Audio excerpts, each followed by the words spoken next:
Et bien voilà, bonjour et bienvenue sur l'espace dédié au site mécaniqueuniverselle.net, le site qui essaie de démontrer que l'humanité dans son ensemble évolue vers son ultime perfection. Alors, cette ultime perfection, c'est tout ce qu'on peut imaginer d'une humanité d'une humanité parfaite, qui aurait atteint son acmé, on pourrait dire. Chez les Grecs, c'est une sorte d'apothéose. Nous allons vers cette finalité, et alors évidemment, il faudra quelques siècles encore d'évolution. On voit bien que on se dirige, on peut ressentir qu'on se dirige vers un monde, vers l'écologie, un monde, une humanité qui cherche à devenir le plus propre possible et qui le deviendra, etc. Et puis on voit que tout dirige dans ce sens-là. Alors, ce qui trouble un peu notre vision, évidemment, c'est le côté négatif du progrès. La partie qui est consacrée à la guerre, par exemple. Alors oui, bien sûr, on développe des drones, etc. On arrive à faire des choses, mais si c'est pour tuer des êtres humains, dont on peut rappeler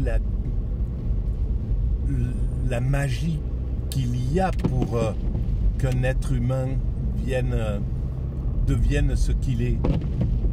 Cet assemblement d'abord de cellules, bon, enfin bref, c'est magique. Le fait d'être vivant, d'être un être vivant, mais c'est valable pour un arbre, on devrait être totalement subjugué par la vie d'un être humain, d'un individu, et l'aider à être le plus heureux possible sur cette planète pendant sa vie, parce que jusqu'à présent on n'en a qu'une vie, voilà, on ne sait pas s'il y a autre chose après, etc., etc. Donc c'est exceptionnel d'arriver à la vie, et c'est dégueulasse que des hommes envoient d'autres hommes se faire tuer pour leur propre bonheur à eux. C'est complètement dégueulasse, même s'ils le font avec beaucoup de diplomatie, avec des sourires, avec des phraséologies et des théories et des très belles paroles pour dire c'est obligé, voilà, il faut envoyer des armes, il faut envoyer des hommes, il faut continuer à bombarder à tel endroit, etc. C'est dégueulasse, tout simplement. Il faut le dire tel qu'il est, tel que c'est. Et alors, ce matin, je vais faire une vidéo dans la lignée de cette émission que j'ai écoutée, cette émission politique, donc qui était consacrée à l'extrême centre, par Pierre Cernat, dans une émission de France Inter. Donc celle-ci, c'est sur l'autre émission. Je suis désolé, j'ai beaucoup de mal à m'exprimer parfois, et même bien souvent. C'est lié à l'autisme sans doute, et puis bon, peut-être d'autres choses, mais c'est très difficile, donc c'est pour ça que c'est un peu plus facile à la limite d'écrire pour moi que de m'exprimer à l'oral. Voilà, donc je vous prie d'excuser cette façon de parler qui est un peu laborieuse. Donc, dans cette émission de France Culture, je crois que c'est en politique, ou je m'en souviens plus, je retiens pas les termes, mais je l'écrirai sur l'explication. Il y avait un autre un autre podcast où étaient invités donc 2 philosophes, je pense, et l'ancien chef de l'État, Lionel Jospin. Et donc j'ai écouté ça ce matin. J'ai écouté quelques bribes ce matin. Et 2 choses m'ont intéressé. C'est clair que un homme comme Lionel Jospin fait partie des hommes politiques futuristes, on pourrait dire, qui vont représenter le futur, qui ne sont pas des tueurs, qui ne sont pas des... voilà, même si le système les pousse à l'être, hein, il les pousse à être impitoyables, à être idiots parfois, à être un peu bornés, à être...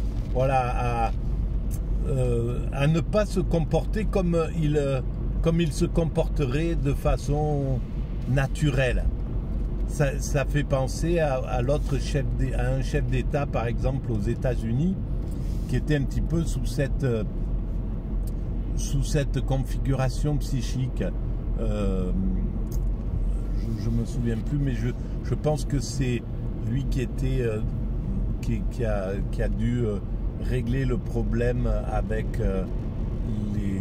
de la prise d'otages en Iran sous Khomeini. Voilà. Et donc, pour revenir à Lionel Jospin, il a dit une chose qui était vraiment très intéressante. D'abord, il a dit qu'il n'avait jamais utilisé le 49.3. Et ça vient ça me permet de bien éclairer ce que j'ai dit dans les vidéos précédentes. Ce 49.3, c'est une façon de maltraiter le peuple, de passer par-dessus sa volonté. Donc de ne pas être démocratique.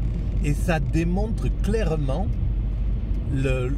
la façon antidémocratique d'un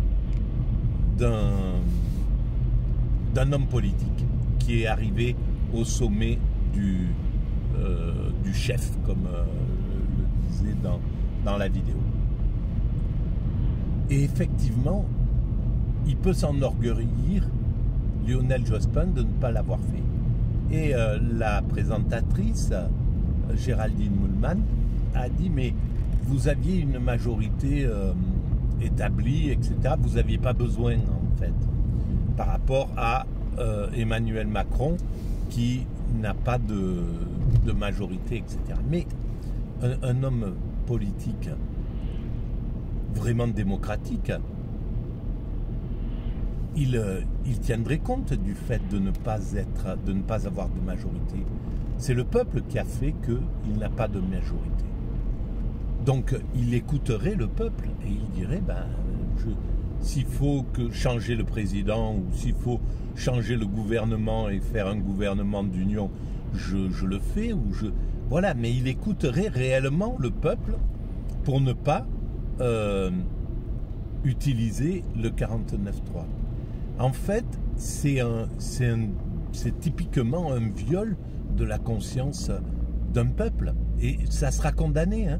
C'est clair qu'un jour ou l'autre, on parlera de cette période, de cette façon de faire de la politique comme une façon narcissique. C'est pour ça que j'appuie sur le système narcissique. Le narcissique n'entend pas sa victime. Et là, dans ce cas-là, dans notre cas, c'est le chef de l'État n'entend pas le peuple. Le peuple, c'est sa victime, en réalité. Il ne l'écoute pas. Il utilise le peuple pour son plaisir personnel, comme le manipulateur narcissique le fait avec sa compagne ou avec son compagnon. C'est juste quelqu'un qui est là pour satisfaire le plaisir. Et donc, on est réellement dans un système comme celui-ci. Un système où ce sont des hommes politiques avec des psychismes liés à la perversion narcissique. Et l'autre chose qui m'a intéressé en me remémorant donc la pensée de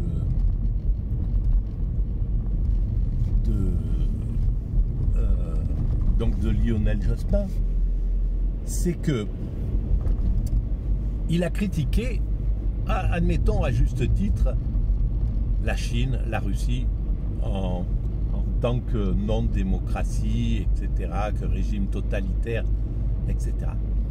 Mais s'il était, ce que moi je lui reprocherais, c'est de ne pas avoir de vision équilibrée. Et c'est le problème de tous les hommes politiques et de tous les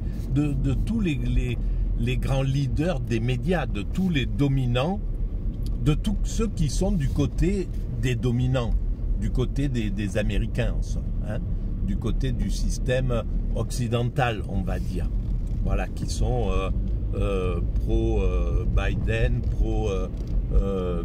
Van der Leyen, pro-OTAN, etc., etc. Leur problème, c'est cette vision. Et pour un chef d'État, pour moi, à mon avis, c'est le problème. C'est ce qui fait qu'un Lionel Jospin n'a pas fait l'adhésion. C'est parce qu'il n'a pas été réellement placé de façon objective. Il n'a pas eu une vision totalement objective. Parce que s'il est objectif, d'accord, il parle des totalitarismes, etc. Mais à ce moment-là, il parle de l'Occident, même si ce n'est pas un totalitarisme, mais la perversité de l'Occident qui va provoquer les Chinois, qui va provoquer les Russes, parce que c'est leur mécanique, c'est d'être des dominants. S'il était véritablement conscient, il aurait critiqué aussi l'état d'esprit occidental en disant mais nous on a cette chose-là. Il aurait critiqué quand il parle, la chose qui m'a sauté aux yeux, c'est quand il parlait de l'empathie qu'il a pu avoir avec les victimes du Concorde, les victimes du 11 novembre, du 11 septembre, les victimes de petites catastrophes comme ça. Il est allé à leur chevet, au chevet des familles, etc. Mais il n'a pas parlé une seule fois du peuple qui souffre. Il n'a pas parlé des gens qui sont dans la rue, des pauvres, des indigents, des gens qui n'ont plus les moyens, des gens que le système ravage, que le néolibéralisme a complètement détruit, soit psychologiquement, soit physiquement. Il n'en a pas parlé. Et pas plus qu'on l'entend. Alors, je ne le sais pas, hein, parce que j'écoute pas vraiment la télévision, mais on l'entend pas, par exemple, dans le conflit actuellement en Palestine, prendre une position pour dire, voilà, il faut à tout prix il faut arrêter ce genre de massacre d'une population. C'est même pas une guerre, c'est pas un truc. Il y a des gens qui sont entassés dans un endroit et on s'amuse à les torturer. C'est impossible de rester insensible à ce genre de choses. Et donc au moins prôner pour soit deux États, soit un État unifié entre Palestiniens et Israéliens. Mais voilà, c'est quelque chose qui devrait... Alors, j'ai pas tout écouté, mais c'est là où on voit que le problème des leaders de l'Occident après Chirac, c'est qu'ils ont été partiaux. Et ça, c'est parce que parce qu'ils ont été élus par le système américain, en fait. C'est les Américains qui les ont adoubés, qui ont accepté que un tel passe, qu'un tel devienne chef de l'État, etc. S'il était pro-américain, s'il était pro, etc.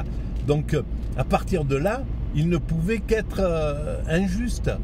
Et donc, ça a complètement perturbé. C'est ce qui a perturbé, à mon sens, une grande partie des philosophes qui passent à la télévision, qui sont ou des philosophes ou des penseurs, qui seraient des gens parfaitement éthiques, s'ils ne devaient pas être non éthiques en défendant l'indéfendable dans le conflit israélo-palestinien.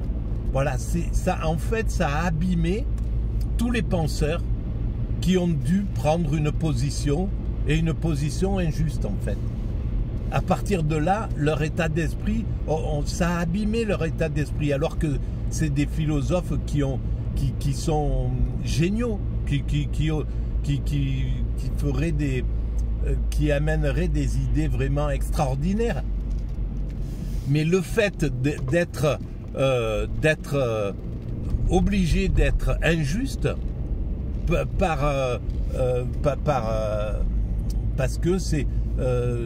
parce que c'est même naturel, hein, c'est quelque chose de naturel.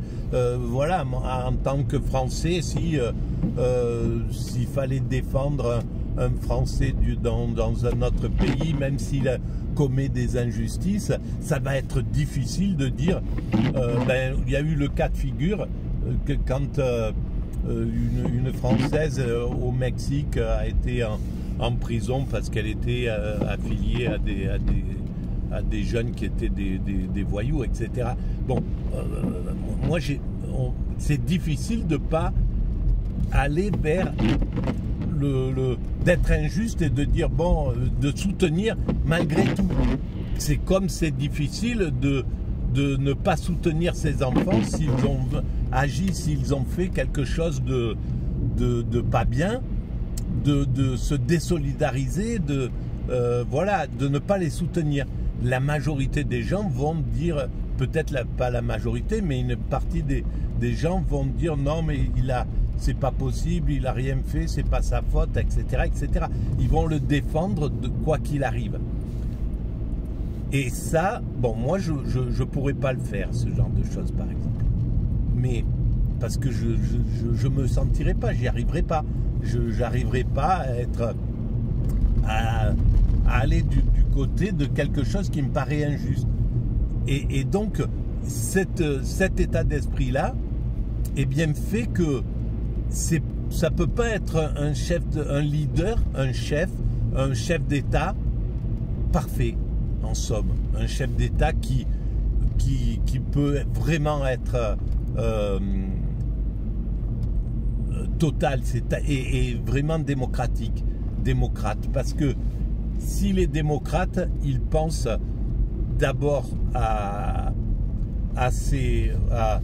tous ceux qui souffrent dans son propre pays. Il travaille, il commence par agir pour les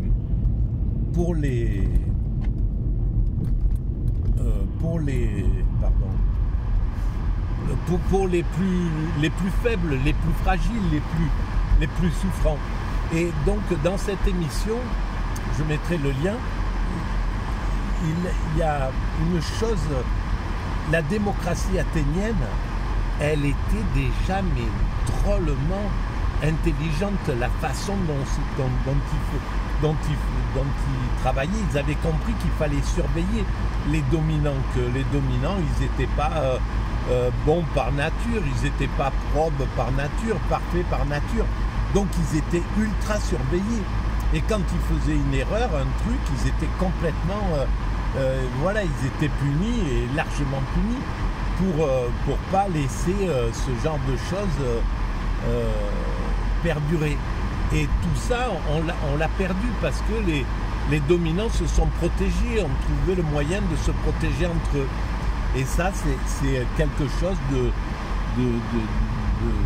c'est préjudiciable, quoi.